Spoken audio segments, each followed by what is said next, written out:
Welcome, everybody, to another edition of Wrestling Therapy. I am your host, Suji. I am here today to talk more wrestling. I am here with John. John, what is up? Not too much, man. Busy week for wrestling fans, and we'll get to a lot of that. Yeah, let's just dive on in. Let's talk about Monday Night Raw. A lot of people are saying this week's Raw felt like a pay-per-view, felt like a important Raw. And I won't disagree, but let's break down why people think this Raw was so good. Let's see. You had a John Cena match. Yep, last ever match, or last ever booking, I believe, on Monday Night Raw. Yep. Last match at Madison Square Garden. The deadbeat dad Rey Mysterio returned. Um, Yeah, his first in ring match since April. yep. We had AJ Lee return to help Maxine defeat Becky Lynch due to the crooked refereeing of Jessica Carr. Yeah, that was an interesting storyline, but We had yeah, We had a Roman Reigns return, a Brock Lesnar return as well, which set up War Games. A lot of the yeah. things people are excited about are the part timers that people are also complaining that WWE relies too heavily on. What is your thoughts on that?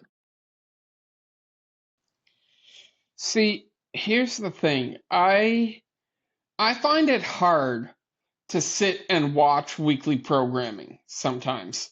Like, what I find is something like Raw, SmackDown. What I'll do is I'll normally start watching it, and it doesn't start till later my time anyway. So a lot of times I'll watch the first hour or so, then I'll turn it off and I'll catch highlights later, or I'll rewatch things, whatever it might be. And I think it takes a lot for me to sit through the full 2.5 hours, whatever it is, especially when it starts at 9 o'clock my time. So it's not over till like 11:30, 12 o'clock my time. Fair, fair. There now, I'm not going to say Raw was interesting. Raw did progress multiple storylines. We have Stephanie Velcro. She would be defending her Women's World Championship against Nikki Bella at Survivor Series. We have the greatest Intercontinental Champion ever and the greatest AAA Mega Champion, Dirty Dom, fighting to reclaim his Intercontinental title in his hometown, San Diego. We got the assumingly women's War Games match filled out. AJ Lee unofficially, officially will be on the women's. Babyface and Becky would be on the heels. Speaking of Becky, I do want to talk about this thing between her and Jessica. I find it very interesting and unique that they're using a referee to push a storyline with Becky Lynch. I could almost see a Jessica versus Becky match.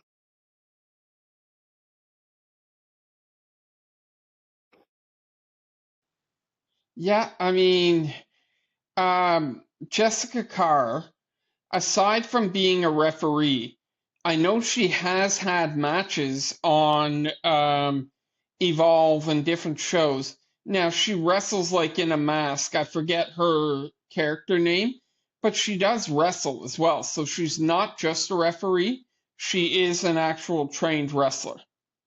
Yeah, and let's not forget too. We also had the John Cena tournament as well. We had the return of Dolph Ziggler, which I popped for. Big Dolph fan.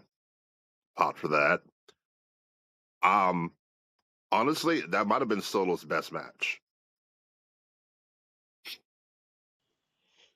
See, I get why they did what they did. I get bringing back Matt Cardona or Zack Ryder on Friday.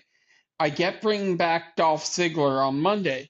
But what I don't really understand about it is the booking. You have both of them coming back, both of them getting huge pops, and both of them losing.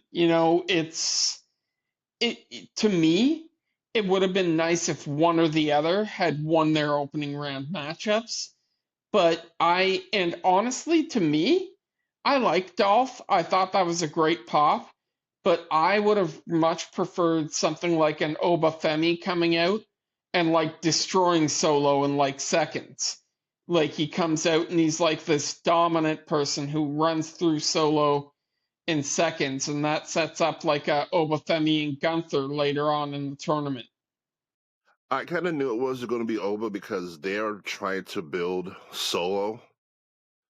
It looks like they're trying to build MFT and his faction and hit with his Survivor Series match coming up on SmackDown. I didn't see them jobbing out Solo Sikoa at this point. I wasn't sure if he was going to win, but I just didn't see him facing an Oba, especially with Oba coming back on NXT.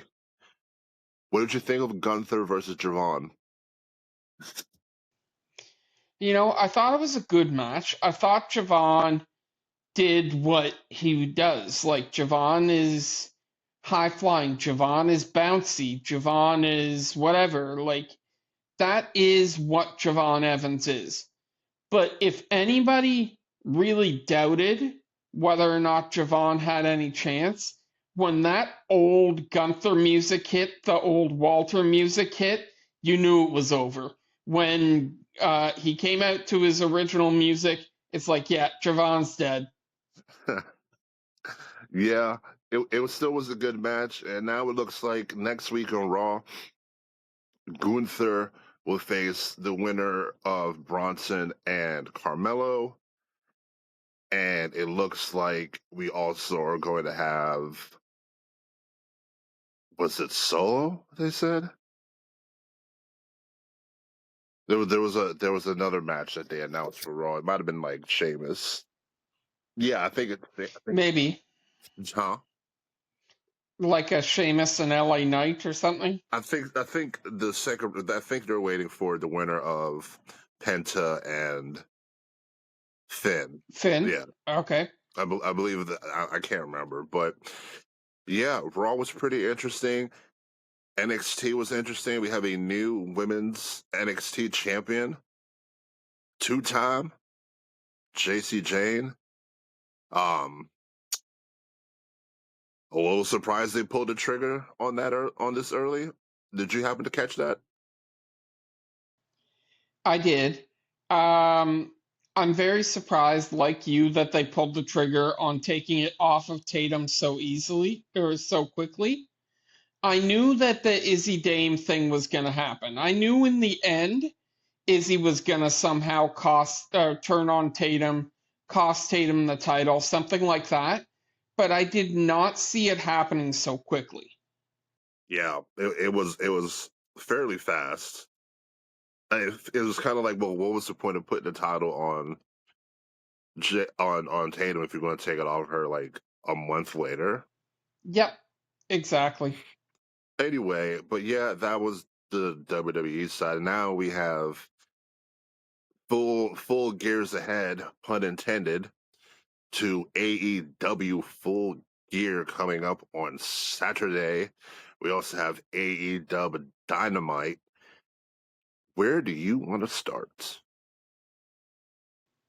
So I think I'll probably start with Dynamite because Dynamite's gonna give us a little more insight maybe as to what's gonna happen on Full Gear. Um, One of the matches they have on Dynamite is Bobby Lashley against Ricochet, and the winner of that match gets the number one spot in the Casino Gauntlet match to crown the first ever national champion, which is going to be happening at Full Gear. AEW does not need more belts. Yeah, I granted, I don't disagree with your point. Okay. Well, I'm going obviously with the almighty Bobby Lashley. Yeah, I think that they're gonna do Lashley. Yeah. And there was another match for the number 2 entrant. I think you said it was Shelton I'm Benjamin. trying to. Yeah, Benjamin and. Oh, I'm trying to think now, but it was definitely Shelton involved. He's probably well. He's obviously whoever he's facing is going to win because I doubt they're going to do Lashley versus Benjamin. Yeah, probably not. Wasn't Ricochet, right? No. No, it wasn't Ricochet. Either way, Yeah, just trying to look. Dynamite for tonight. Okay. I just have another device here, so give me a sec. Oh, you're good. Oh, Mike Bailey. Speedball. Speedball, Mike. Speedball against Shelton Benjamin. Okay. Yeah, I'm going Speedball for sure. Yeah, I think so. And that's going to be to see who starts as number 2 in the gauntlet match.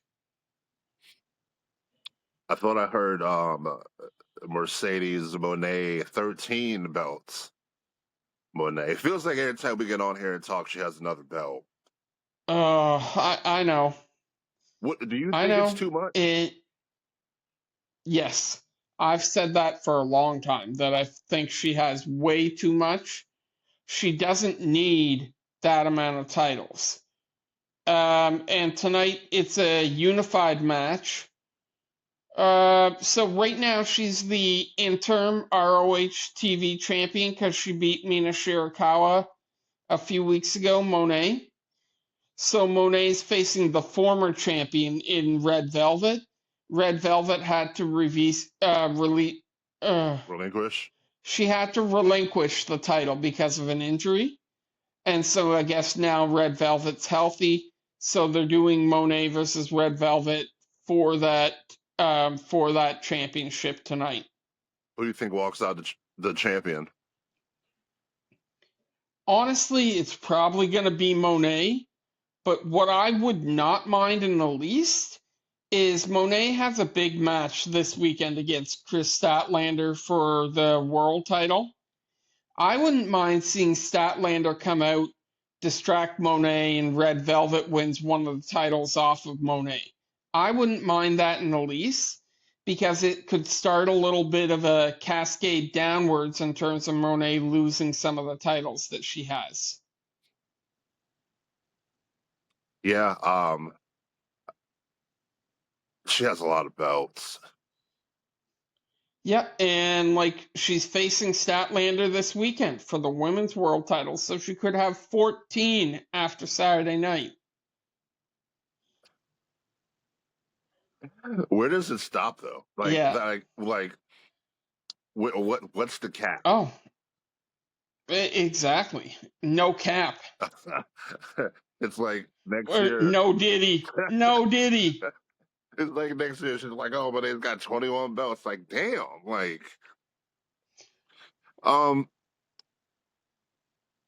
Isn't Hangman wrestling tonight? Or did I imagine that? No, Hangman is wrestling Shibata tonight. So one of the guys from Joe's faction. Okay. That makes sense. I did watch. Yep. You'd be surprised to know I did watch Dynamite. I did watch half of Dynamite. Last week? I did. Okay, which half? Did you see the first half or second? I watched the first half. I watched the women's Blood and Guts, and I watched the Hangman Will Hobbs match. That women's Blood and Guts match last week was awesome. It's one of the best women's matches that I've seen in a while, like one of the best multi-women matches you've seen in a while. Like Sky Blue, within 10 minutes of the match, suddenly turns to Sky Red because her face is covered in blood. So it goes from Sky Blue to Sky Red quickly and very quickly. It's as if she went to the John Moxley School of Bleeding. I will ask you this. I asked my previous guest, Stella. She's an author. She's a new wrestling fan. So I wanted to Yeah, get her opinion on her first Blood and Guts match she saw. She wasn't a fan of the ending with Tony Storm being held down. And what do you think of that ending? Because I I see her point of view, but I'm willing to see another point of view. see, here's the thing. I think AEW is getting better at building their storylines. What they're doing, or what they did with the way that that match ended, was they built the Tony Storm storyline with trying to help Mina Shirakawa or whatever. They built the Tony and Mina wanting revenge on like Sky and Julia, for example, or whoever, Megan and Marina, whoever it is. Tony and Mina are in the tag team title tournament still. Marina and Megan are still in the tag team title tournament. Sky Blue and Julia Hart are still in the tag team title tournament. You're setting up different possible matches with the way they did it with holding Tony Storm so that she couldn't help Mina Shirakawa. Okay, agreed. I could see that point of view. I could see that point of view. I enjoyed the match. Another question: do you feel that blood makes a match better, regardless of who's in it? No, not necessarily. I think what blood for no reason? No, definitely not. If there's a reason for the blood, then yes, it can make the match better. But if it's just like a random John Moxley bleeding a minute into a match, no. Like, no, not at all. That's where I'm sitting there like, okay, where did he hide his blade? We know he's blading. Where did he hide it? I mean, I some do it in their wrist tape, but I don't think he wears wrist tape. Uh-huh. I Yeah, don't think he does. but no, not really. But yeah, I mean, I think the blood thing, you have to make it make sense. Okay, I don't disagree with that. Um, I'm okay for blood, but not for just to have blood. Like Ricky versus Trick, I was like, okay, that made sense. That was a last man standing match. That was a big feud. We could go ahead and Yeah. jump into Full Gear if you want to. Yeah, I mean, right now, from what I've seen, there's about 8 or 9 matches on the main card. And I mean, they got a couple of pre-show matches like that gimmick Big Boom AJ is showing up on the pre-show. So that kind of the gimmick stuff is happening there. We can focus on the Um, main card yep. because their So pre-show is like yeah, another pay-per-view before the pay-per-view. similar, yeah. Um, so the first match that they talk about is Darby Allin against Pac. That'll be pretty good. It should be.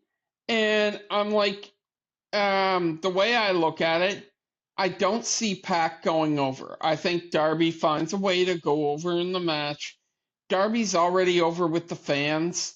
but I think Darby finds a way to win the match. Yes, Pac just came back from injury at All Out when I was there, but I still think Darby finds a way. Yeah, they seem to be building him up pretty well for something in the future. So yeah, I can agree with that. And next up, you have Jurassic Express and Kenny Omega facing the Young Bucks and Josh Alexander.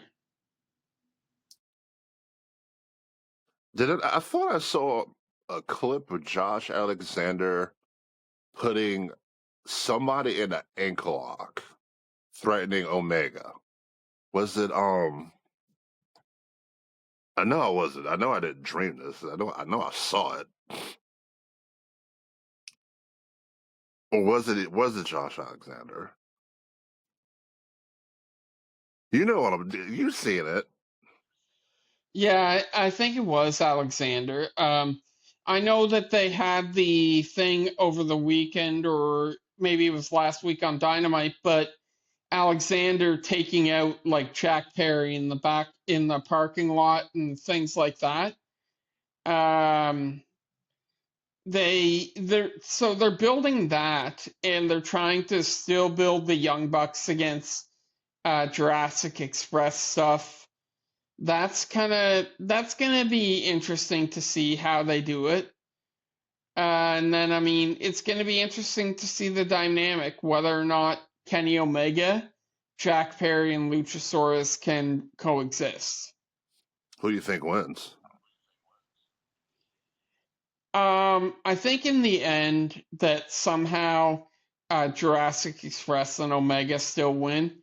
I think that they are continuing the Broke Bucks storyline, so the because this is another match with a whole bunch of money on the line, so I could see where they just cause where the Bucks lose again, and they're still out of money.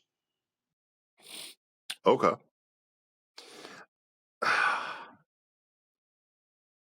See, it's hard for me to even predict without having not knowing exactly what's going on. I'm gonna take a shot in the dark. I'm gonna go with the heels. If they're And gonna I mean that could very well be, yeah. if they're trying to build Josh Alexander, I could see him getting a pin will getting the win will help build him for whatever they're building him for ultimately. Yeah, they could have Alexander pin Kenny and start building Alexander versus Kenny Omega. Jack Perry, I remember the scapegoat. Interesting. Yeah, that's the scapegoat gimmick is gone, but I mean, he's still since he's come back, he's been a baby face. He still walks around with a knife on his hip and stuff like that, but yeah, pretty much since he come back, he's been feuding with the Bucks. It's not a bad group of people to start feuding with. Buck's so Nope. talented. Yeah, they're pretty talented. So what else have we got? You got Monet versus We Statlander. Yes, we do. We have 13 belts, Monet. Just hearing myself say that makes me cringe. I'm like, God, please. Belts upon belts upon belts upon belts. Who walks out the winner? I really, really hope that they keep it on Statlander because honestly, like Statlander's been there for a while. She had the good matches with Tony Storm. She does not need to drop the title after 2 months just because it's Mercedes Monet. True. True. I I don't think Monet wins here.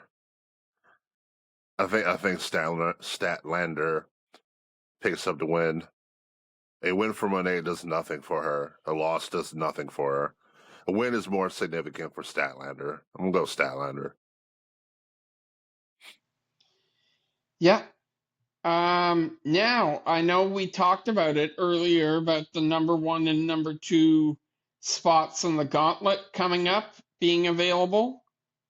So there's a bit of a question. Who do you think walks out the first ever national champion out of this gauntlet match? And we don't even know everybody that's going to be in it.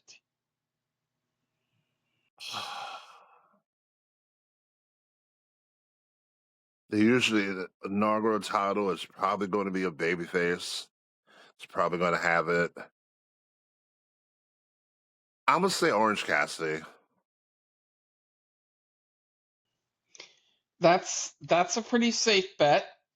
Well, But there is somebody I've been fairly high on for a long time that I think finally deserves his flowers. And that's going to set up maybe another unification match down the road. But I think maybe you see Konosuke Takeshita win the gauntlet and become the first ever national champion. And eventually you set up Takeshita versus Okada. okay, yeah, I can see that. I would like it to be Bobby Lashley because I feel like he deserves a singles run, but Yeah, Takeshita's a good choice. I could see that. And the thing is, I've said it before on other episodes when I've talked about Takeshita. Right now, nobody, like, if you're not going to give him like a singles gold opportunity right now in AEW, why not? There is nobody hotter in the wrestling world right now than Konosuke Takeshita. He just won the G1 tournament over in Japan. He won that's a huge deal. And I mean, that triple threat match at All Out was amazing with him, Dorada, and Okada. And I think it's time that they finally put some respect on what Konosuke Takeshita can do. Is what I like to call put up or shut up time. Pretty much, it's the if not now, when question. That's another it's a solid question to ask. Let's see. We all know we also have FTR getting their tag title opportunities. Yeah, FTR versus Brodito. Now, I could see this going either way. This one is kind of a toss up, and I could see it going either way. The same thing happens either way, in my opinion, but I think either Brodito retain because FTR is distracted by Cope and Christian, or Cope and Christian win, or sorry, FTR win the tag titles from Brodito and then immediately get confronted by Cope and Christian. I feel like Broditos have had the belts for a fair amount of time now. It feels like it feels like All in. Okay. All in. So like end of June. So Yeah, about that's a while. 3-4 months. Yeah. Yeah. Okay. Yeah, it's probably about time to take the titles off of them now and put them on. If you're going to build this FTR versus Edge and Cope at World's End, which is where I would assume is going to culminate at, then yeah, I'm gonna go FTR. I think so. And you know, I said a while ago before All Out when I was in here that I felt like it was going to be FTR versus Cope and Christian, which it was, but I also felt that it was going to be for the tag titles back at that pay-per-view, which didn't end up happening because well, there were a lot of stories, but there's a story that Lashley and Shelton refused to drop the titles to FTR, and that's kind of why everything got pushed the way it did with Brodito winning the titles. but I don't know what to believe on that. Speaking of stories, I did see two interesting AEW stories before we started talking. One, I saw Tegan Knox, and the other woman's name is failing me right now, but I saw that they were booked for a basically a squash to be squashed, and they said no and left. And two, I'm not sure how accurate it is, but I did see that AEW officials believe Adam Cole would not be able to wrestle anymore due to his concussions.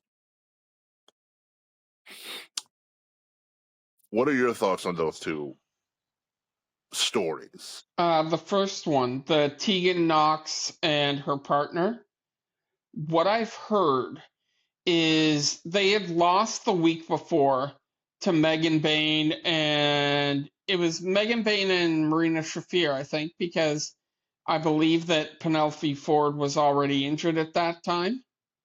So they had lost like a 3-4 minute squash match the week before.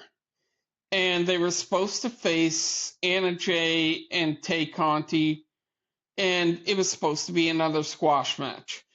And my understanding is that Tegan and her partner were like, why is this a squash match? Like, why is this a 3-minute match? What good is that doing for them as a tag team? What good is it doing for myself and my partner? It's not doing anybody any good when the matches are less than 3 minutes. That type of, that was kind of the statement. And I think they refused to wrestle another 3-minute match because they didn't feel like it was going to benefit anybody. And the AEW officials were like, okay, then you can leave. And they did. That's my understanding. Okay, I've you know how the internet works. You know, I heard it. I heard basically what you said, but they just they just laughed at after they were told what was initially happening. Which I mean, you know, being somebody who has wrestled before, it's really frustrating to travel somewhere and to be like, hey, you're getting a 3-minute match. Like you got to pay for travel. Travel's not cheap. You got to pay for board and stuff like that. So I can understand her and her partner being upset by that. And what about Yeah, the especially if it was 2 weeks in a row. yeah, That's kind of the other thing. Yeah. and the Adam Cole Um situation? uh it's honestly it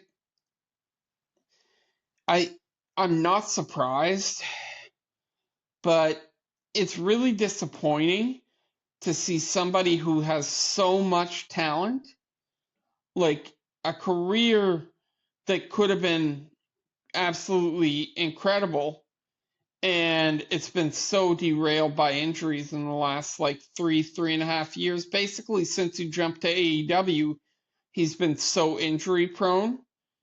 And I mean, I loved Adam Cole when he was in NXT. Undisputed Era was great. I loved that group. And I loved it when he showed up in AEW, but it's as if he's made of glass in AEW.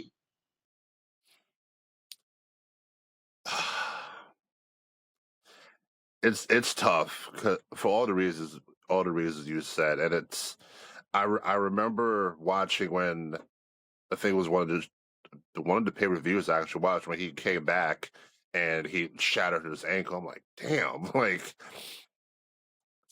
this dude can't catch a break, and I wish him the best, but concussions aren't something you could just put some kinetic tape on it and call that a day. Like that's your brain. And from what I've heard, he seems like he's a real chill dude. Twitch and stuff like that. So if he can't wrestle, I hope he could still at least be able to connect with his fans and stuff like that. Yeah, I've seen him on Twitch. He does a lot of streaming of like Call of Duty type games, like those are the types of games he plays a lot of on Twitch, and he's very interactive with that. And like I've seen a video.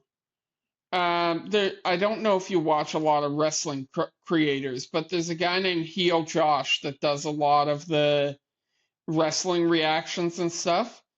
This guy does it all the time. Like he reacts to WWE, he reacts to AEW, and there's a video where Adam Cole rated his stream as Adam Cole was ending. He rated Josh's stream, and like you've got the genuine reaction from Josh as he realizes what's just happening, and those are the types of things. Adam Cole does seem like a genuine guy. Yeah, I agree. Like I said, I love the Undisputed Era. That was my favorite NXT faction right there. It was, injuries are a bitch, unfortunately. Speaking of injuries, Um, we have another yeah, match with high potential for injury. We have Adam Page, or some call Hangnail Adam Page, defending his AEW World Title against Samoa Joe in a steel cage. yeah. I still don't see Joe walking out. Or well, I don't see him walking out with the title. Like I get the storyline. It's been a great build up, but I don't see Joe walking away with the title. Honestly, the person that I think is going to end up taking that title off of Hangman is going to be MJF. MJF still has that guaranteed title shot whenever he wants it. So when MJF comes back, I have a feeling he's the one that's going to take that title. It feels like this would be a perfect match. For MJF to come back in, yeah. Steel cage, he's gonna be beat up, and MJF comes in, clean it up. I still think it's gonna happen probably at World's End. I think so. It would be actually, now that I think about it, if they did somehow put the title on Joe, can you imagine MJF versus Samoa Joe 2 years later? Because they did it at World's End at the end of 2023.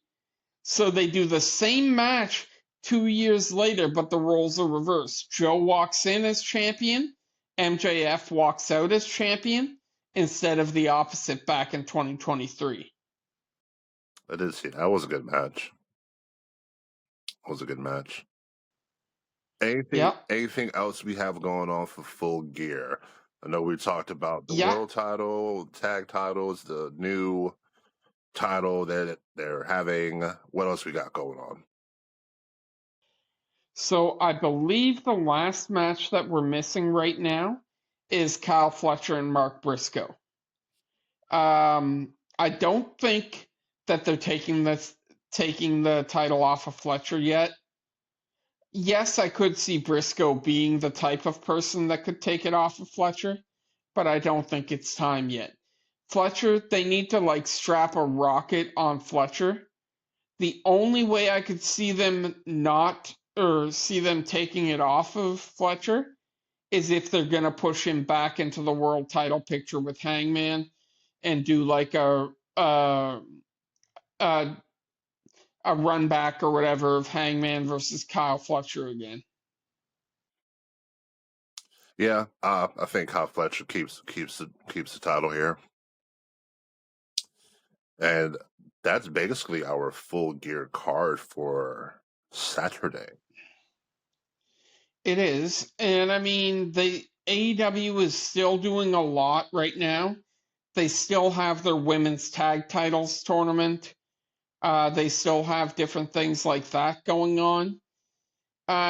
John Moxley doesn't have a match yet for Full Gear, So I would assume tonight or on Collision, one or the other, that somehow he gets booked into a match at Full Gear. And my thought process, just because of the blood and guts match, is it would be either one of Roderick Strong, Kyle O'Reilly, or Orange Cassidy, one of those three, because those are the three that were on the opposite side that are not booked yet for Full Gear. I can see that. I can definitely see that. I'm not sure I'm going to be watching the Full Gear. I may glimpse a couple things. I'm not 100% sure if I'm going to watch this pay per view or not, but we'll see. Yeah, I mean, myself, I'll be watching it because I'm also taking care of like scoring in some of the EFED leagues that I'm in.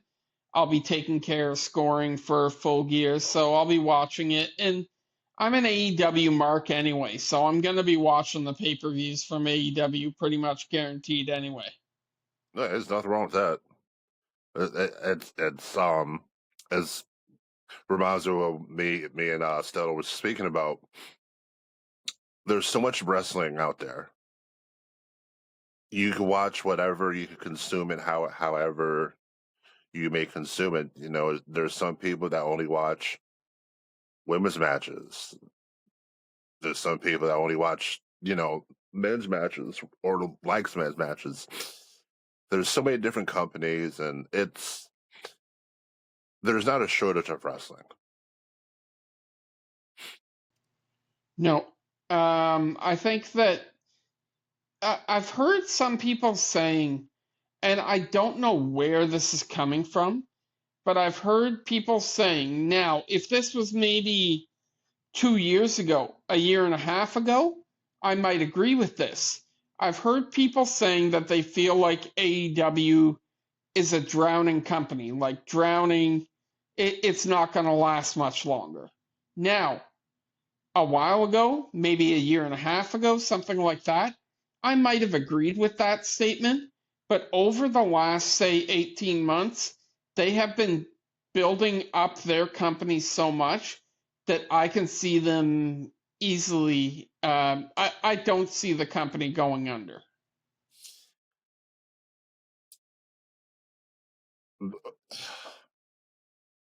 Tony Khan has a lot of money.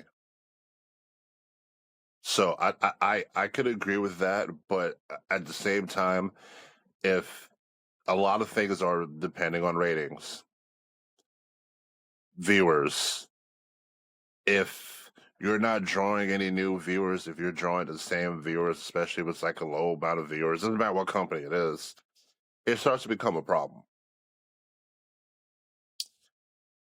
I don't want AEW to go away because AEW is needed to push WWE or TNA, and WWE is needed to push AEW, whatever. They all need each other.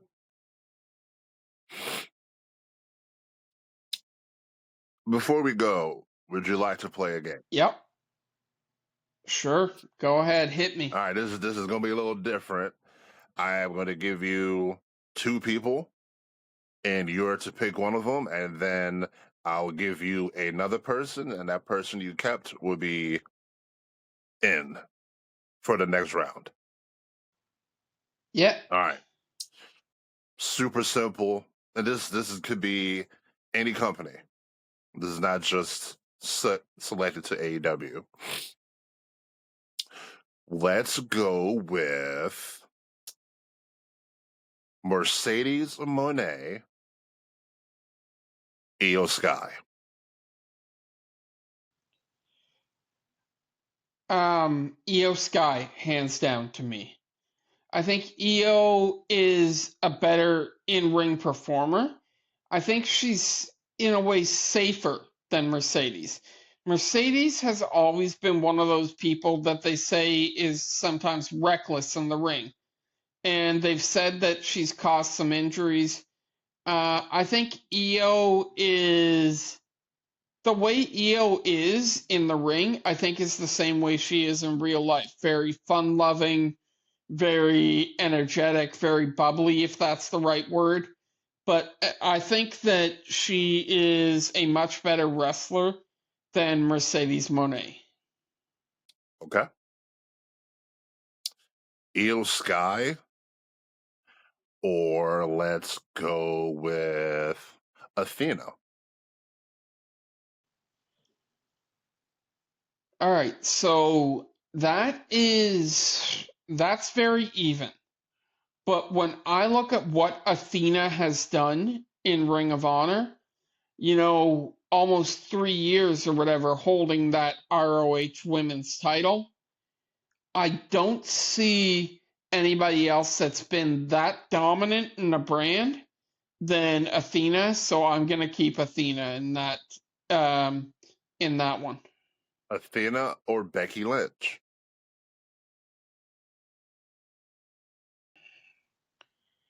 So there are two very, very different characters here. Becky's always been pushed. Becky's always been in the spotlight. That's the way she's been. Athena slash Ember Moon. Since she went to Ring of Honor, she's been in a lot of spotlights. But in WWE, Ember Moon wasn't doing a whole lot, really. She was great in NXT, but when she got called up to the main roster, nothing was really working for her. It's a very tough call, but I still honestly do believe in Athena more than I do Becky. Okay. There's nothing wrong with that. Athena and Swerve. Okay, so this one, you've got two people who completely reinvented their careers after leaving WWE. They both left WWE. They both kind of were mid-carders in WWE, I would say. And they both really pushed themselves to the top tier in AEW. I think Athena's been given more of a role, like a championship role, obviously. I think with Swerve, he's a fan favorite. Everybody loves Swerve. This one is a toss up, but I'm gonna go with Swerve. Okay. And the last one we do is Swerve and Will Ospreay. Okay, two of the brightest stars in AEW. Two of the people you want to build the future of your company around. Swerve is a former world champion. Ospreay has not been a world champion as of yet. But when I look at how old Ospreay is, like Ospreay's still like late 20s, early 30s, I believe. He's not all that old. Swerve is a little bit older. I would go with a little more youth, and I would say Ospreay has put on. I think he's also put on some of the better matches than Swerve. Okay. That's fair. All right, and I believe that is probably going to be it. This was a little bit longer of an episode due to the Yeah, plethora. we had a lot to talk about. Yeah. We did have a lot to talk about, but we got through most of it. Next week we have Survivor Series. That seems to be Yeah. done and booked. I don't see them adding anything else to Survivor Series. Probably not. We'll see, but I think in the end of Survivor Series, I could see that Ray cost Dom the IC title. How dare you? So I could see Cena retaining. How dare you? How dare you, sir? Booyaka Booyaka 619. First of all, sir, we would not tolerate any type of goat slander on Dirty Dom here. I think this is where Dom gets the belt back. He could. He very well could. It's for two reasons. One, I see that the reason they put the title on Cena was so Cena could get the uh Grand Slam. Yeah. Cena's also supposed to be on NXT picking the Iron Survivors for the men and women. So Yeah, I did see that. Yeah. I thought that was pretty cool. Two, I see Cena being the type of person to be like, hey, you put me over in my home, I'll put you back over in your hometown. And one, it can continue the Dom storyline with Finn for the IC title. And two, if it is Gunther versus Cena, you don't have to worry about Gunther holding the IC title if that's not what you wanted to do. Yeah. Yeah. But yeah, we'll end on a positive note. We're not going to end on that slanderous claim of that deadbeat Rey Mysterio trying to steal the spotlight from his son. Anywho's a doozle. John, appreciate you. Good convo as always. You go enjoy some AEW Dynamite. And everybody else, stay safe, stay blessed, and we'll see you on the next one.